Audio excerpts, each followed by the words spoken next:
Corona की दूसरी लहर से निपटने के लिए केंद्र और राज्य सरकारें एक्शन में हैं। खबर है कि प्रधानमंत्री मोदी रविवार को सभी मुख्यमंत्रियों के साथ बैठक भी कर सकते हैं।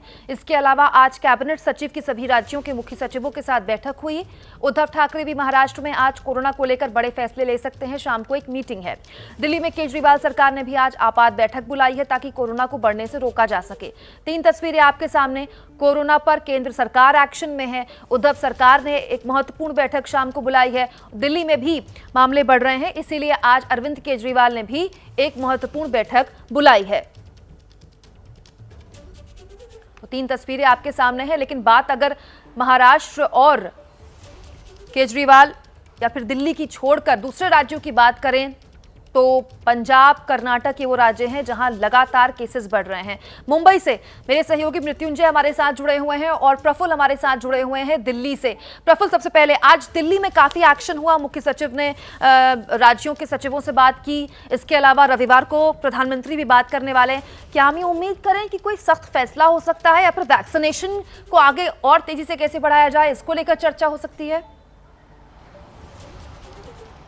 देखिए, आज जो कैबिनेट सेक्रेटरी ने राज्यों के सचिवों के साथ और स्वास्थ्य सचिवों के साथ जो बैठक की है और आज जो दिल्ली में मुख्यमंत्री अरविंद केजरीवाल बैठक कर रहे हैं, इसका एक तरह से ये देखा जाना चाहिए कि जो गलतियां हो रही हैं जिसकी वजह से केस बढ़ रहे हैं, जिसको पिछले कई दिनों से लगातार केंद्रीय स्वास्थ्य मंत्रालय बता रहा है कि टेस्टिंग कम हो रही है, उसके बाद ट्रेसिंग कम जो ट्रेसिंग है वो ठीक से नहीं हो पा रही है।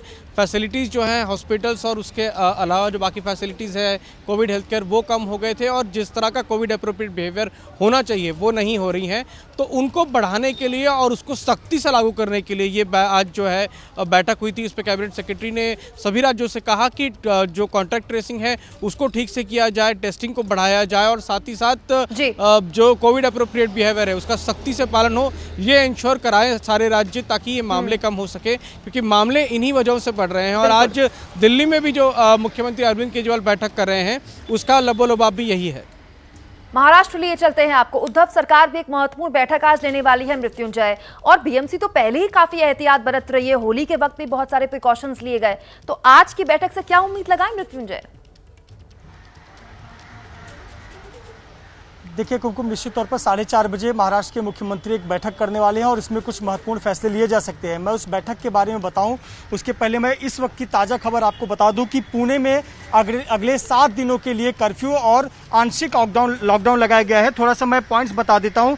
अगले 7 दिनों तक पुणे के सभी होटल, बार, रेस्टोरेंट बंद रहेंगे, सिर्फ होम डिलीवरी चालू रहेगी। मॉल और थिएटर अगले 7 दिनों तक बंद रहेंगे। पुणे की जो सार्वजनिक बस सेवा है PMPL के नाम से चलती है, वो सार्वजनिक बस सेवा अगले 7 दिन तक बंद रहेगी। इसके अलावा जो प्राइवेट कंपनियां हैं वो अपने कर्मचारियों के लिए प्राइवेट वाहनों का इस्तेमाल कर सकती हैं। साथ ही साथ शाम को 6 बजे से लेकर सुबह 6 बजे तक पुणे में संचारबंदी यानी कि कर्फ्यू लगा रहेगा। और अगले शुक्रवार को एक समीक्षा बैठक होगी और उसके बाद फैसला किया जाएगा कि क्या अब इसे बढ़ाना है या कुछ रियायत देनी है। तो अभी की ताज़ा खबर आई है पुणे से, जहां पर अजीत पवार ने एक मीटिंग को हेड किया था और उस मीटिंग में यह फैसला लिया गया। अब मुंबई की आपको बता दें, 4:30 बजे मुख्यमंत्री उद्धव ठाकरे एक बैठक कर रहे हैं जिसमें मुंबई और महाराष्ट्र के संदर्भ में फैसले लिए जा सकते हैं। मुंबई में कोरोना के आंकड़े बहुत तेजी से बढ़ रहे हैं। 8,000 आंकड़े कल 24 घंटे में आए हैं, तो निश्चित तौर पर चिंता का विषय है।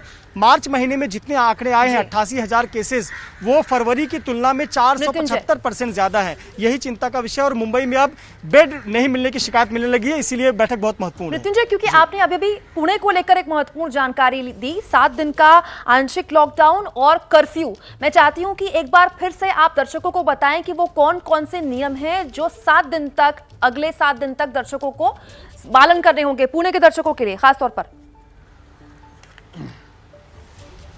जी, मैं आपको बता दूं कि पुणे के विभाग का एक मीटिंग था। पुणे के विभाग में सिर्फ पुणे नहीं आता है, सांगली, सातारा, सोलापुर, कोल्हापुर और पुणे, ये 5 जिले आते हैं। तो ऐसे पर ये 5 जिलों के जो दर्शक हैं उनके लिए बहुत महत्वपूर्ण है कि अगले 7 दिनों तक होटल, बार, रेस्टोरेंट ये बंद रहने वाले हैं। होम डिलीवरी शुरू रहेगी, चाहे वो रात का वक्त हो चाहे दिन का, होम डिलीवरी होती रहेगी। मॉल और थिएटर अगले 7 दिनों तक बंद रहने वाले हैं। इसके अलावा जो पुणे की सार्वजनिक बस सेवा है PMLP, वो अगले 7 दिनों तक बंद रहने वाली है। शाम को 6 बजे से लेकर अगली सुबह 6 बजे तक पूरी तरह से नाइट कर्फ्यू लगाया जाएगा। सिर्फ और सिर्फ अत्यावश्यक सेवाओं से जुड़े हुए लोग या ज़रूरी काम के लिए लोग बाहर आ सकते हैं। और अगले शुक्रवार को फिर से एक समीक्षा बैठक होगी और डिलीवरी के लिए जो होम डिलीवरी है वो सुविधा अत्यावश्यक सेवाओं की हो, चाहे खाने पीने के सामान की हो या फिर ग्रोसरी हो, घरेलू सामान के लिए हो, जो घर पर डिलीवरी दी जाती है वो सुविधा हमेशा चालू रहेगी। तो इस प्रकार का फैसला पुणे में मीटिंग में लिया गया, जो अजीत पवार हेड कर रहे थे। और ये आसपास के 4 और जिले, पुणे के अलावा सांगली, सतारा, कोल्हापुर, सोलापुर, इन सब के लिए लागू होता है। ये हमने बात की पुणे की। इसी प्रकार की पूरी संभावना है कि मुंबई का जो रीजन है, MMR region, Mumbai metropolitan region, जो कि मुंबई, नवी मुंबई, थाने, पालघर, ये इलाकों को आता है, यहाँ भी पूरी संभावना है कि इसी प्रकार के फैसले मुख्यमंत्री ले सकते हैं। बहुत शुक्रिया आपका तमाम जानकारी के लिए। जो भी अपडेट होगा सबसे पहले मृत्युंजय आपकी जुबान से दर्शक जानेंगे। बड़ी जानकारी पुणे विभाग को लेकर मृत्युंजय दे रहे थे। जो भी अपडेट होगा महाराष्ट्र से शाम की बैठक को लेकर, दिल्ली में होने वाली महत्वपूर्ण बैठक को लेकर आप देखेंगे एबीपी न्यूज पर। हम लगातार आपको बता रहे हैं किस तरह से कोरोना के खतरे को हमें मिलकर हराना है। कोरोना के खतरे के बीच देश भर में टीकाकरण का अभियान भी तेजी से चल रहा है। 1 अप्रैल से 45 साल से उम्र से ज्यादा वाले लोगों को टीका लगाया जा रहा है। मुंबई और दिल्ली का आंकड़ा हम आपको बताएं, इससे पहले आपको बता दें कि 36 लाख से ज्यादा लोग अब तक टीकाकरण करवा चुके हैं। पिछले 24 घंटे का मात्र आपको हम आंकड़ा दे रहे हैं। इस 36,71,000 के आंकड़े में पहला डोज कितने लोगों को लगा, दूसरा डोज कितने लोगों को लगा, ये भी हमने आपको दिखा दिया। कुल 6,87,00,000 लोग अब तक वैक्सीन लगवा चुके हैं देश में। इसमें पहला डोज कितने लोगों को लगा और दूसरा कितने लोगों को लगा, ये भी आपके सामने हमने रख दिया। लेकिन इस रफ्तार को हमें और आगे बढ़ाना है अगर कोरोना को हराना है। मुंबई में एक्ट्रेस मलाइका अरोरा ने भी कोरोना का पहला टीका लगवाया। उन्होंने इसकी जानकारी सोशल मीडिया पर वीडियो पोस्ट करके दी। टीका लगाने के साथ ही उन्होंने कोरोना का टीका लगवाने की लोगों से अपील की। एक महत्वपूर्ण देखिए पहल तमाम सेलिब्रिटीज की तरफ से होनी चाहिए और ये बहुत जरूरी है, क्योंकि वैक्सीन को लेकर तमाम तरह की अफवाहों पर विराम लगता है। जब सेलिब्रिटीज बाहर आते हैं, वो आइकॉन्स बाहर आते हैं और वैक्सीन लगवाकर ये जानकारी देते हैं कि उन्होंने वैक्सीन लगवाई है, वैक्सीन बिल्कुल सुरक्षित है। पहली डोज एक्ट्रेस मलाइका अरोरा ने लगवाई। बाकायदा खुद ये वीडियो उन्होंने सोशल मीडिया में शेयर की और लोगों से अपील की कि वो भी अपनी बारी का इंतजार करें और टीका जरूर लगवाएं। न पाबंदी हो न कोई हद हो तो बस खुद बनाई सरहद हो। ये मुहिम है परतों में छिपे हर सच की तलाश की, सियासत पर रखी पैनी नजर और आंख की, खबरों की दुनिया में एक जिम्मेदार आवाज की, जुर्म और जुल्म के खिलाफ हर बेबस के लिए इंसाफ की। जब कोई हद नहीं इंसानियत के लिए जज्बात की, जब कोई हद नहीं खुशियों और ख्वाब की, तब कोई हद क्यों हो नए नजरिए और बदलाव की।